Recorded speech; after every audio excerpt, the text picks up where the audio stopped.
بسم اللہ الرحمن الرحیم۔ السلام علیکم ناظرین کرام، پرانے وقتوں کی بات ہے کہ یمن میں طے نامی ایک قبیلہ آباد تھا۔ اس قبیلے کا سردار کا نام حاتم طائی تھا۔ حاتم طائی اپنی سخاوت اور خدمت خلق کی وجہ سے بہت زیادہ مشہور تھا۔ اس کی سخاوت کے چرچے دور دور تک پھیلے ہوئے تھے۔ اس زمانے میں عرب کا حکمران نوفل تھا۔ نوفل نے جب دیکھا کہ ہر طرف حاتم کے ہی چرچے ہیں، ہر کوئی اس کی نیکی اور اچھائی کے گن گاتا ہے، ہر ضرورت مند مدد کے لیے حاتم کے ہی پاس جاتا ہے، تو وہ حاتم کا دشمن بن گیا۔ ناظرین، دشمنی کی وجہ صرف یہ تھی کہ بادشاہ کی بجائے ہر کوئی حاتم کی تعریف کرتا تھا، حاتم کی سخاوت کے قصے بیان کرتا تھا۔ وہ حاتم سے جلتا تھا کہ بادشاہ ہوتے ہوئے بھی حاتم کی شہرت اس سے زیادہ ہے۔ بادشاہ نے حسد کا شکار ہو کر حاتم کو ختم کرنے کا پروگرام بنایا اور اس نے اپنی فوج کے ساتھ حاتم کے علاقے پر حملہ کر دیا۔ حاتم کو یہ جان کر دکھ ہوا کہ بادشاہ نے ایک بہت بڑی فوج کے ساتھ اس کے علاقے پر حملہ کر دیا ہے۔ حاتم نے یہ سوچ کر کہ اس کی وجہ سے خون خرابہ ہوگا، بے گناہ لوگ مارے جائیں گے، اس نے اپنا شہر چھوڑنے کا فیصلہ کیا۔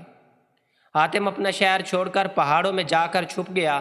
بادشاہ اپنی فوج کے ساتھ جب شہر میں داخل ہوا تو کسی نے اس کی فوج کا مقابلہ نہ کیا، کیونکہ حاتم طائی شہر چھوڑ کر چلا گیا تھا۔ بادشاہ نے حاتم کا تمام مال و اسباب لوٹ لیا۔ اس کے ساتھ ہی بادشاہ نے اعلان کرا دیا کہ جو شخص حاتم کو ڈھونڈ کر لائے گا اس کو بہت بڑا انعام دیا جائے گا۔ حاتم نے پہاڑ کے ایک کھوہ میں پناہ لے رکھی تھی۔ ایک روز اسی کھوہ کے قریب ایک بوڑھا لکڑہارا اور اس کی بیوی لکڑیاں کاٹ رہے تھے۔ وہ بہت غریب تھے اور مشکل سے زندگی بسر کر رہے تھے۔ روز روز کی محنت و مشقت سے تنگ آئی ہوئی لکڑہارے کی بیوی حسرت سے بولی، کاش حاتم طائی ہمارے ہاتھ لگ جاتا تو ہم اسے بادشاہ کے حوالے کر کے انعام پا لیتے اور ہمیں روز روز کی اس مصیبت سے نجات مل جاتی۔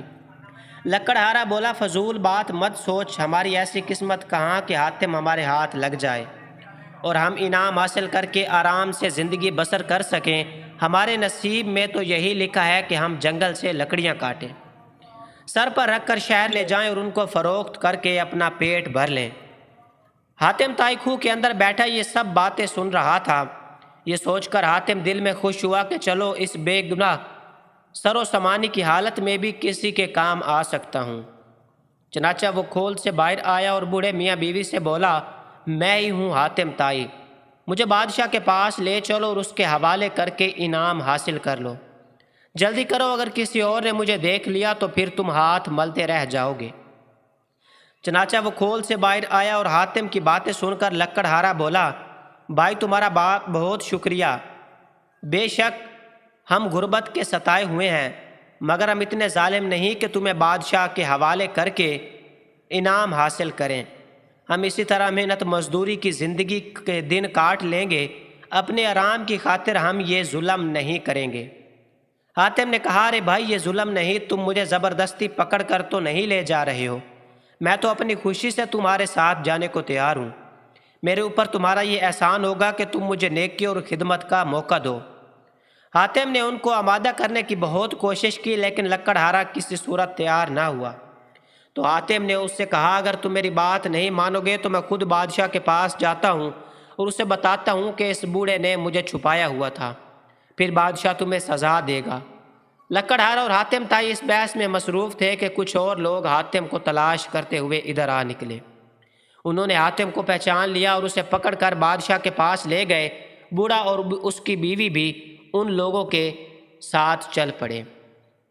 بادشاہ کے دربار میں پہنچ کر ہر شخص یہ دعویٰ کر رہا تھا کہ حاتم کو اس نے پکڑا ہے، وہی انعام کا مستحق ہے۔ بہت سارے دعوے داروں کی وجہ سے بادشاہ کے لیے فیصلہ کرنا مشکل ہو گیا تھا کہ حاتم کو پکڑنے والا کون ہے۔ آخر بادشاہ نے حاتم سے کہا، حاتم تم ہی بتاؤ کہ تمہیں پکڑ کر لانے والا کون ہے تاکہ اسے انعام کی رقم دی جائے۔ اس پر حاتم بولا، حضور والا سچ تو یہ ہے کہ مجھے پکڑنے والا بوڑھا لکڑہارا ہے جو چھپ چھاپ پیچھے کھڑا ہے، یہ تماشا دیکھ رہا ہے، باقی لوگ انعام کے لالچ میں جھوٹ بول رہے ہیں۔ لکڑہارا بولا، حضور والا سچ تو یہ ہے کہ میں نے بھی حاتم کو نہیں پکڑا بلکہ یہ خود آیا ہے۔ پھر لکڑہارے نے بادشاہ سلامت کو تفصیل سے بتایا کہ کس طرح لکڑیاں کاٹتے وقت اس کی بیوی نے کہہ دیا تھا اگر حاتم ان کو مل جائے تو اسے بادشاہ کے حوالے کر کے انعام پائیں اور مصیبت کی زندگی سے نجات پائیں۔ حاتم ہماری باتیں سن کر پہاڑ کے کھوہ سے نکل آیا اور اصرار کرنے لگا ہم اسے بادشاہ کے پاس لے جائیں اور انعام پائیں۔ ہم جب حاتم کو کسی طرح بھی لانے پر تیار نہ ہوئے تو وہ خود ہی آپ کے پاس آنے کے لیے چل پڑا۔ دوسرے لوگ تو ویسے ہی چل پڑے تھے، اب یہ سب انعام کی خاطر جھوٹ بول رہے ہیں۔ ناظرین کرام، بادشاہ کو جب حقیقت معلوم ہوئی تو اس نے حاتم سے کہا حاتم، میں تمہاری شہرت سے تمہارا دشمن بن گیا تھا، مجھے اپنے کیے کا بہت زیادہ افسوس ہے اور میں شرمندگی محسوس کر رہا ہوں۔ تم واقعی عظیم انسان ہو جو ہر حال میں دوسروں کی مدد اور خدمت کے لیے تیار رہتے ہو۔ میں تم سے اپنے کیے کی معافی مانگتا ہوں۔ دوستو، آپ اس کہانی سے کچھ بھی نتیجہ اخذ کر سکتے ہیں، لیکن میرے خیال میں یہ ہے کہ انسان کو اپنے اخلاق اور کردار میں ایسی خوبیاں پیدا کرنی چاہیے کہ دشمن بھی تعریف کیے بغیر نہ رہ سکے۔ ناظرین، تو آپ کو یہ ویڈیو کیسی لگی؟ کومنٹ میں اپنی رائے کا اظہار ضرور کیجیے اور ہر آنے والی ویڈیو کے لیے چینل کو سبسکرائب کر کے بیل آئیکن کے بٹن کو ضرور دبا دیں۔ بہت شکریہ۔